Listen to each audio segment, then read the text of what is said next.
Bonjour sorciers et sorcières et bienvenue dans le Boudoir ésotérique, le podcast qui décrypte le monde merveilleux de l'ésotérisme et de la spiritualité. Je suis Shamsoel, passionnée d'ésotérisme en quête perpétuelle de réponses. Alors si toi aussi tu cherches à explorer les méandres de cet univers magique, allume une bougie et de l'encens, installe-toi au calme avec une petite potion chaude et accompagne-moi dans cette traversée ensorcelante.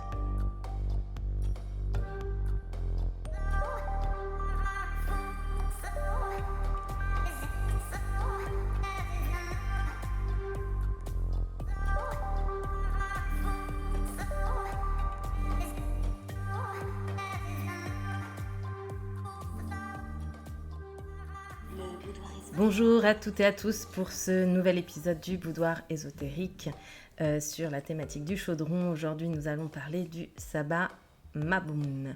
Alors, comme de coutume, lorsque j'aborde le sujet des sabbats, je vais rapidement rappeler ce qu'est la roue de l'année. La roue de l'année est issue de la culture païenne et plus précisément de la culture celte. Elle est l'ancêtre du calendrier, indiquant ainsi les événements marquants de l'année suivant le cycle solaire et le rythme de la nature. Alors la roue de l'année se base donc sur le cycle des saisons. Elle est composée de 8 faits marquants appelés sabbats. Alors puisque l'équinoxe d'automne a pointé le bout de son nez ces derniers jours, nous allons parler du sabbat de Mabon, celui qui célèbre du coup l'automne, l'arrivée dans cette saison que j'adore particulièrement. Alors qu'est-ce qu'on célèbre lors de ce sabbat et quelles sont les activités qu'on va pouvoir réaliser pour du coup célébrer l'automne. Alors Mabon, c'est avant tout le temps des dernières récoltes et du bilan profond là, sur le plan du développement personnel. Et on va faire le bilan de tout ce qu'on aura accompli ces derniers mois. L'effervescence des mois estivaux se calme et Mabon marque un retour au calme et au repos. En effet, les jours et les nuits s'égalisent, c'est donc le moment durant lequel l'équilibre et l'harmonie vont régner. Il est temps pour nous de faire le tri dans notre vie pour accueillir un nouveau cycle et laisser derrière nous ce qui ne nous sera plus utile. Mais Mabon, c'est surtout, on l'a déjà dit un peu avant, la célébration de l'équinoxe d'automne et de la gratitude envers la terre-mère qui nous permet de profiter des dernières moissons avant que l'hiver ne vienne. Alors Mabon met à l'honneur le dieu celte qui porte son nom. C'est le dieu de la fertilité masculine. Dans les croyances celtes, Mabon, c'est aussi le symbole de la lumière. Il est le fils de Modron, la déesse mère, et de Gwyn ap Nudd, le dieu souverain de l'autre monde. Je m'excuse d'ores et déjà pour les prononciations celtes, je ne suis pas habituée. Alors toutefois, si la mythologie celte ne nous parle absolument pas, on pourra célébrer pléthore de divinités liées à l'automne. Donc voici les plus connus, Carpo et Opora, deux déesses grecques associées à l'automne, mais aussi aux fruits d'après-saison ainsi qu'aux récoltes. Les célèbres Déméter et Perséphone, mère et fille, respectivement déesses des moissons et déesses des enfers qui, à travers leurs mythes, évoquent le cycle perpétuel des saisons, plongeant ainsi la nature dans une mort certaine pour finalement renaître et revenir à la vie. On pourra célébrer Dionysos, le célèbre dieu grec du vin, ou encore Hermès, messager des dieux dont le caducée évoque l'harmonie et l'équilibre. Et comme de coutume, si comme moi tu n'es pas plus adepte que ça aux divinités, voici des symboles que tu pourrais invoquer. Évidemment, qui dit automne dit l'élémentaire. Voilà, on se rapproche avant tout de cet élément qui nous ramène à l'ancrage et qui nous ramène, voilà, ça y est, l'effervescence, le rayonnement de l'été nous ramène à un calme. Il est temps de revenir sur Terre. Donc l'élémentaire est un élément très important lors de ce sabbat. Et on pourra aussi évoquer les animaux totems tels que le cerf, un roi des forêts et de la sagesse ancestrale par excellence, le corbeau, l'écureuil ou encore la chouette. Bien évidemment, avec l'arrivée de l'automne, on n'oubliera pas de faire des offrandes aux élémentaux liés à l'élémentaire, comme les lutins, les gnomes ou autres trolls qui pourraient pointer le bout de leur nez dans notre jardin. Alors, quel rituel réaliser pour célébrer l'arrivée de l'automne ? Alors moi, je suis particulièrement attachée à un rituel qui s'appelle les poupées de grains. Ça consiste à fabriquer donc une poupée de grains, voilà, pour honorer les esprits de la nature et remercier pour tout ce qu'on aura pu récolter, au sens propre comme au sens figuré. Alors on pourra s'inspirer des poupées talismans slaves appelées Motenka Krupetniczka, dans lesquelles on va insérer des pierres et des plantes pour leur vertu protectrice. Alors le concept il est assez simple, vous prenez une petite poche en tissu, vous versez dedans des grains, de blé ou autres graines. Vous refermez la petite poche avec un petit cordon. Vous rajoutez un cordon au milieu de la petite poche pour créer justement une sorte de petite poupée, et ensuite que vous allez pouvoir venir agrémenter avec, alors chez les Slaves en particulier, on va venir mettre un espèce de petit foulard slave très typique.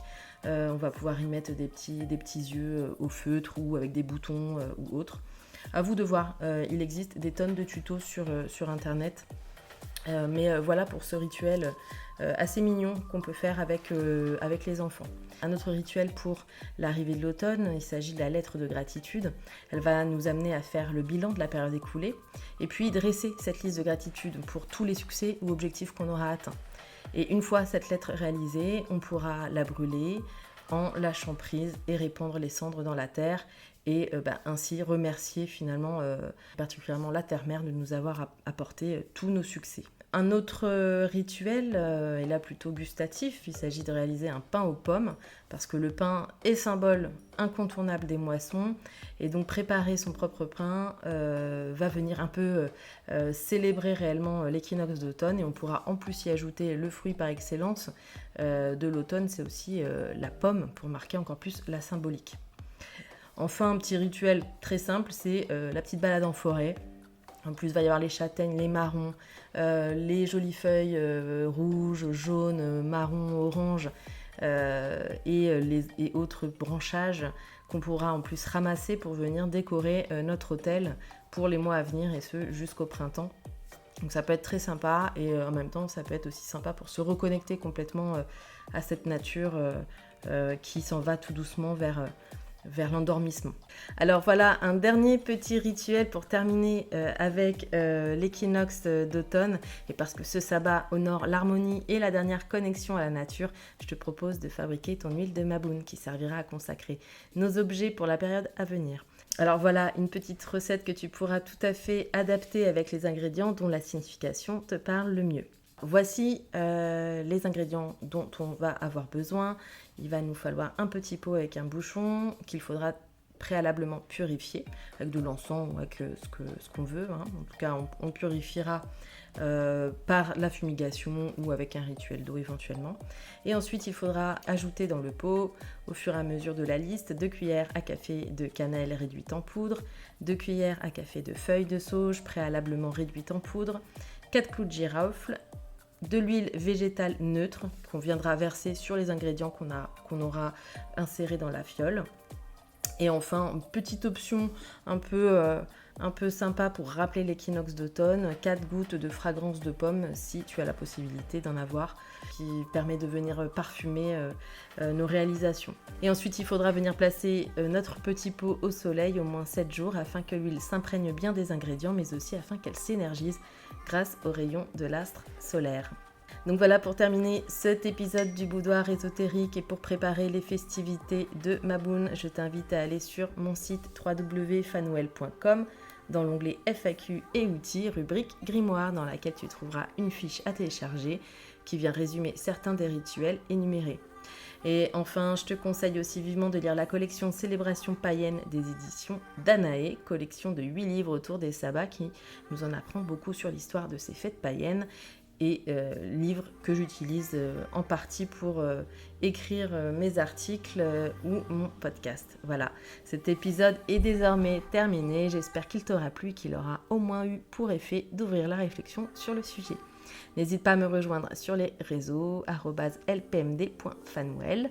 Que de belles énergies t'accompagnent sur le chemin de ton initiation magique. À bientôt.